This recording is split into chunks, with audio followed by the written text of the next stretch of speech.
What is going on, everyone? This is Zach from Clutch Crew Sports, back with another NBA game, playoff game recap.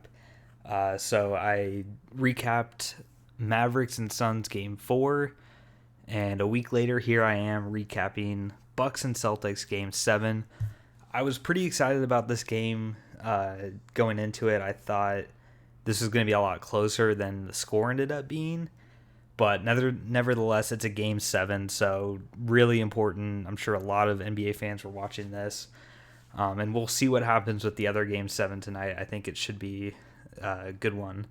But let's go ahead and get into this game for the Celtics here. They ended up winning 109 to 81, but the first quarter, we thought we had a game here, and Milwaukee played their best in the first quarter. My thoughts heading into this game for the Bucks are who steps up to play alongside Giannis. Giannis has been great all series, but his best Robin, essentially to his Batman, kept changing game to game. So I was thinking, who's it going to be? And then also, too, with the Celtics, how are they going to start with this electric home crowd they have? Are they going to play emotional, pick up too many fouls? I was just thinking, also too, Robert Williams having the potential to play. He didn't end up playing, but that was still a storyline heading into this. Starts out, Grant Williams is in the starting lineup again. He's defending Giannis, and he did a good job all game. Giannis is averaging 2 offensive fouls a game, so it was going to be important for Grant to draw those offensive fouls against Giannis, because the way he plays, he's susceptible to getting charges. The Celtics, they started out cold from 3. I mean, they ended up shooting like 50 something threes in the whole game, but they shot a lot of threes early on, and they were just cold. Tatum has no shots 3 minutes in. This is something in this series. He's really developing more to be not just a scorer alone. He's a great passer too. So that's another element to his game, is he doesn't have to be shooting for the Celtics to win. And so he's spraying the ball around. No shots 3 minutes in. It's a quiet crowd. Milwaukee's up 10-3 early. Like I said, the Celtics they're just cold. Finally, Tatum makes a 3 on his first shot to bring the crowd back into it. Lopez would quickly answer him, though. Lopez, I thought, had a pretty good game offensively. And then the Celtics call a timeout. Smart timeout here by Ime Udoka.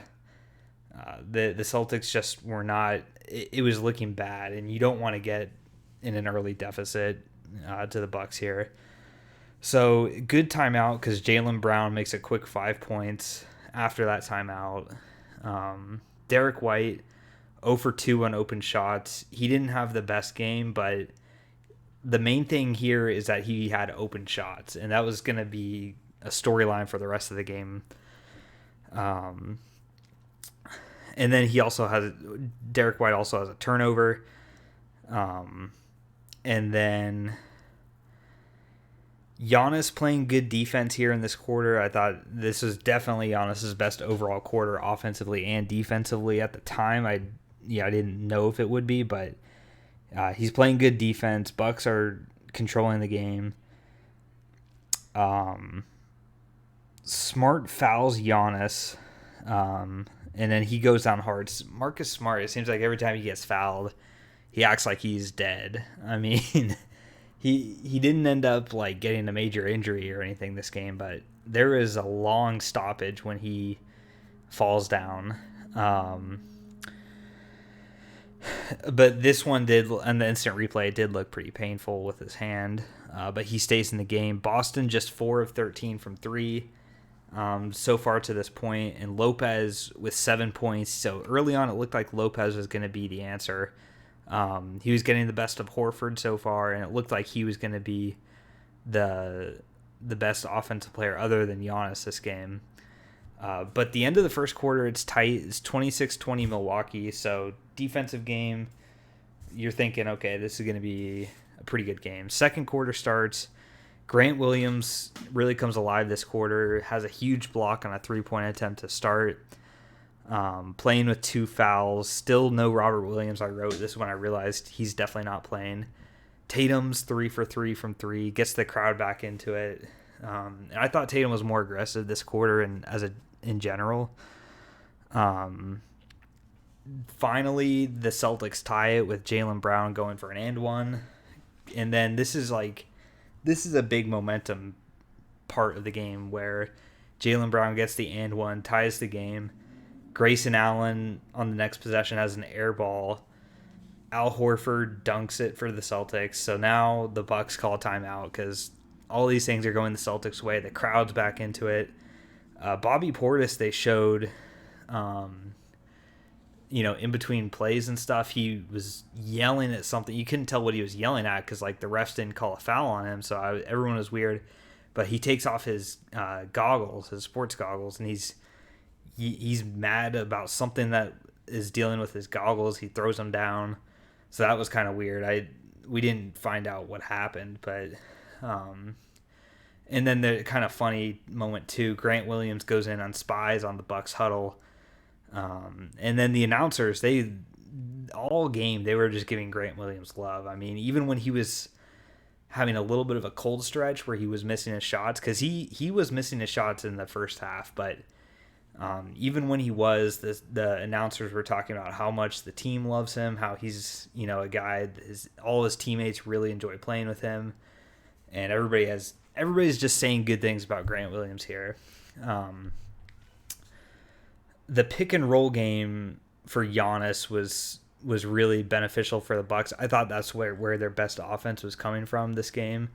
I wrote it was lethal just because how it was being executed by the Bucks. Lopez has 3 blocks. I mean, I thought Lopez had a pretty good game overall. Definitely not a great game, but for the Bucks' sake, there wasn't much good players and good things going on other than maybe some of Lopez's defense. And then I write White and Williams for the Celtics, cold from 3 because they were, but the key is they were getting open shots. Second half, they'd start making them. Tatum gets his 3rd foul on an offensive and 1 charge on Grayson Allen.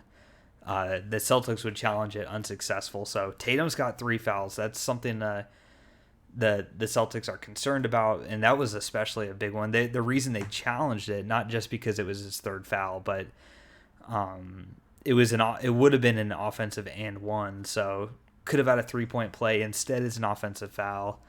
And the challenge was unsuccessful. We go into halftime. Celtics lead 48-43. Third quarter starts up. Hot start for the Celtics. They extended the lead to double digits pretty early on, and they really wouldn't look back all game. I think several other times it might have dropped down to 10, a 10-point lead for the Celtics, but this is pretty much the closest the game gets here on out. Tatum would pick up his 4th foul just 3 minutes into the third quarter, and he'd have to go sit. Crowd didn't like it, obviously. And they review it for a flagrant foul, but it ended up not being a flagrant foul. Van Gundy, the announcer, said it shouldn't have been a foul on Tatum, that Connaughton fouled him first. But either way, Tatum goes out, and even though the Celtics have a 10-point lead here, without Tatum, I think there's definitely some concern who's going to step up. Jaylen Brown was having a good game, but who's going to step up? How are the Celtics going to do with Tatum having to go to the bench early on? Grant Williams hit some threes. He got 17 points at this point in the game, and he's one of the leading shooters. I mean, the Bucks were giving him open looks. It was like they weren't respecting his three-point shooting, which was odd considering he's a good three-point shooter. I wrote Bucks just not having a good offensive quarter. They were getting stops at some points, but they just couldn't score. Most of their points, it seemed like, were just coming off of turnovers, free throws, that sort of stuff, which isn't reliable for the rest of the game. You have to develop some offense, and they weren't hitting threes. They weren't scoring in traditional ways. So that was really something that stood out to me. 4 fouls on Holiday. pretty early into this quarter, and lots of offensive fouls in general. I think the fouls really started to pick up in this quarter. The first half seemed to go by pretty quickly. The refs were kind of holding the whistle, but now they're starting to be more fouls called, and a lot of offensive fouls that hurt the Bucks. I think Giannis could have picked up his fourth foul, but the Bucks challenged it and they won the challenge. So that was good, because if Giannis had picked up a foul there, it would have been really bad. And the main guys drawing these offensive fouls are Marcus Smart, Grant Williams, and Giannis. They were all doing a really good job of drawing these offensive fouls. And Bucks, it did seem like they were doing bad, but when you saw the stat 3 of 21 from 3, that was really bad to this point. 4 minutes left in the quarter, and Milwaukee only has 55 points. So clearly the Bucks are having an offensive struggling night. And then I just thought about this, but the last game of the regular season, where the Celtics played their starters, they tried to win that game. Even though they knew they might play the Nets, they tried to win it.